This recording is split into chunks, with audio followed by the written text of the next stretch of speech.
Magandang araw po sa inyong lahat mga kamatyas! Ngayon naman mukhang nakabasa ng libro ni Tigran Petrosyan at ni Anatoly Karpov si Wesley dahil sa ganda ng mga pagsangga niya sa agresibong ataking ipinakita ni Super Grandmaster Maxim Chigayev ng Spain. Spain na pala ito, Russian dati yan eh. Yan ang aalamin natin ngayon at bago tayo magsimula, shout out sa samahan ng IIEE sa buong mundo, ang samahan ng mga electrical engineers. Ayan, at especially shout out sa IIEE President Alan Alvarez. Ayan, ang ginawa ni Wesley nag D4, Knight F6 si Chigayev, C4, G6, Knight C3, Bishop G7, King's Indian, at nag-Knight GE2. Pinakitaan kagad ni Wesley ng medyo may pasakaling sequence na hindi pa alam kung ano ang ibubukas ng opening na yan. Nag-H5, ganun din naman si Chigayev. Pinaramdaman ng kakaibang idea. Ito pong H5, kapag nag-Knight G3 kasi ang puti, H4, papaatrasin kagad. Yan ang nakikita kong purpose dito ni Chigayev. At nag-F3, ayun, nauwi na sa King's Indian Semish, nag-castle at maagang nawala sa talaan ng aklat. Dahil sa mga recorded moves na dito, may tumira ng C6, may tumira din ng Knight C6. Yan ang nasa talaan pa. Pero pag-castling, Bishop E3, A6, Queen D2, nag-B5. Talagang lumalabas na norpresa pa dito si Chigayev eh. Nag-sacrifice na parang bengko, takes, wala, kinagat lang ni Wesley ang isang pawn, sacrifice, at nag-C6, Knight C3, Knight BD7. Ano kaya? Paano i-compensate ito ni Chigayev? Knight F4 para pakawalan naman ang development ng bishop, pero may pang-istorbo pa rin. E5, kinapture, good move. Knight takes E5, Bishop E2, nag-D5. Talagang kakaiba ito. Bomba naman sa sentro, capture, takes, Bishop D4. Ayan, dito medyo pumreno si Wesley, no? Ano kaya ang mayroon kung kagatin pa rin ang sacrifice po na yan? Unahin natin, if Knight takes D5, magbi-Bishop E6. O di ilagay natin ngayon sa continuation, ito po ginawa eh. Knight B6, Queen takes D2, Bishop takes D2, Rook A B8, and Bishop E3, depensa. Rook FD8. Ayan. Kitang-kita sa evaluation bar, medyo may katiting pang lamang ang black dito. Samantalang 2 pawns up ang puti. Pero ang kapalit naman kasi ay napaka-aktibong pagkakapwesto ng mga pyesa. Yan ang mas mahalaga kumpara sa mga lamang-lamang na pawns. O, mahiwaga to ha. O, tinan nyo ha. Halimbawa lang, tira lang tayo ng normal. Castling. Magna Knight C6. O yan na, magpapasimula ng bumawi ng mga pawns. Ayan o, magbi-Bishop takes B2, ang hirap din palang depensahan. O pag nag-Knight A4, depensa, then Rook E8, ayan na o. May mga pressure, malalim nga lang na approach yan. Talagang mabigat sa positional play pagka ganyan. Okay? Ngayon, kung Queen naman ang ipang-capture, magbi-Bishop E6. Capture Queen to Queen, Rook F takes D8 at castle and Rook D B8. Ayan. Okay, dito naman slightly better ang puti. Pero mahirap pa rin yan. Kasi may pagka-bengko effect pressure. Yung bengko, nagsasacrifice sa queen side para maka-atake. Okay? O natanaw ni Wesley yan, Bishop D4 lang. Karpovian lang. Petrosyan lang. At nag-Queen H4 check. Bishop F2 harang. Kasi kung mag-G3 dito, mawiweak naman ang light squares. At meron ng ganito. Takes, Knight takes F3, capture, and check muna pala. Oh. May mga ganun pala. King D2, Bishop takes D4, Bishop takes D5, and Rook B8. Lamang ang black. Nakita nyo mga kamatyas, no? Developments at activity ng pyesa ang importante, ha?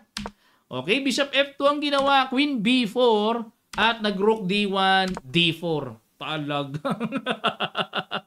Grabe, nagwawala si Chigayev, oh. Sa'yo ng lahat yan, parang ganon. At nag-Knight D5. Na-pressure na ngang tulo yan si Wesley. Medyo na-windang yung Knight D5, ah.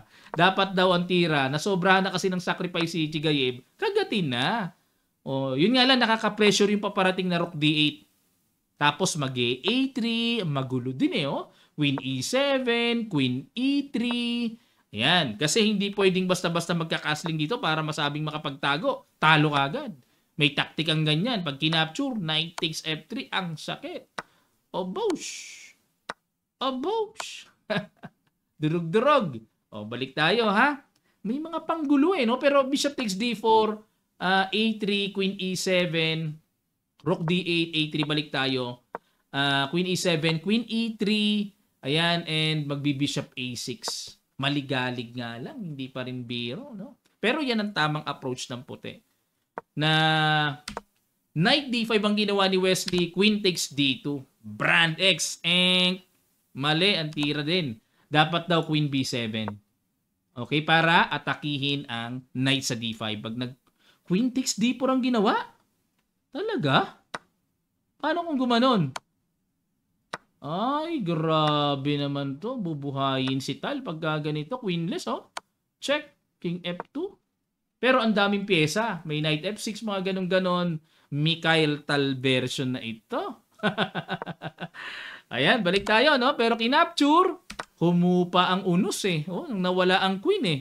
Rook takes A2, Bishop takes D4, Rook A1 check, Bishop D1. Bad move ang ginawa ni Wesley. Dapat daw Rook D1 ang pangsangga. Okay? O, Bishop D1, Bishop E6. Na-miss naman ang tirang. Knight C4, panggulo-gulo. Bishop takes G7, King takes G7. May threat pa. Tapos Rook E2. And Rook takes, Rook D8. Ang gulo ng laban talaga nila, no? King E1, bagsak ang Knight, King F2. Ayan, lamang ang black. Lamang ang black. Pero, nag-Bishop E6, B3. Ayan, para walang Knight C4. Teka muna, bitin yung Knight may capture doon. Rook B1, Knight C3. Grabe. Ang hirap ng pinagdaanan ni Wesley. Nararamdaman ko yung energy na in-apply niya dito, no? Nakaka-stress yung ganitong nambubulabog eh. Rook D8, Bishop C2, pero ang tibay niyan dumipenso. Rook B8, Bishop D1. Parang si Steinitz din, yung mga paatras-atras lang. Rook B7, Rook B2, tsaga-tsaga lang.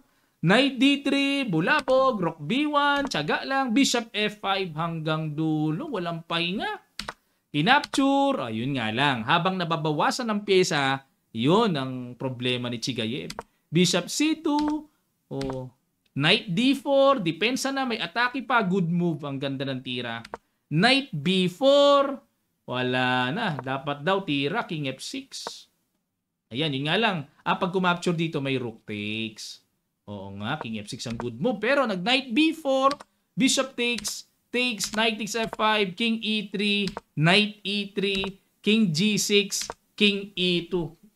Dito, medyo talagang kumbaga sa maliwanag na ang ulap.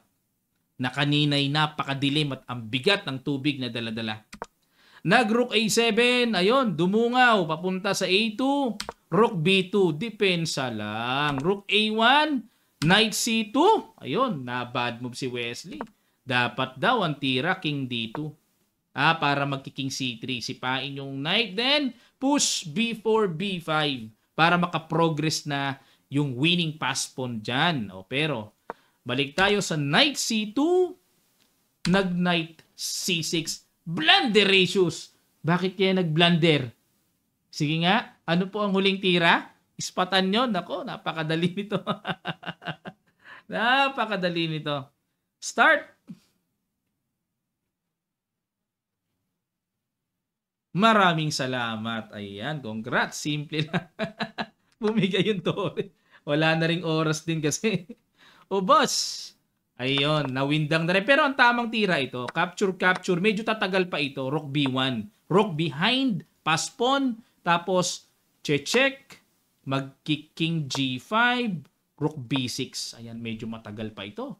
Mahirap din ito kasi hindi basta-basta. Nasa likod yung Turing nagbabantay sa pass pawn eh.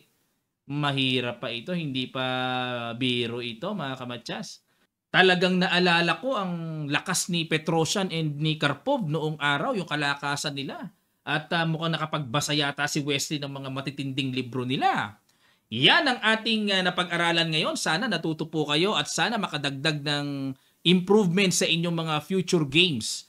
At kung kayo po ay may mga suggestions, may mga katanungan sa laro na ito, comment lang po kayo sa section below. At meron kayong mga gustong ipa-analyze sa mga interesting battle, lapag nyo lang sa comment section para makita ko. Pagka yan ay interesting talaga, papasadahan natin. Okay? Maraming salamat. Magkita-kita pa tayo sa mga susunod pang chess updates.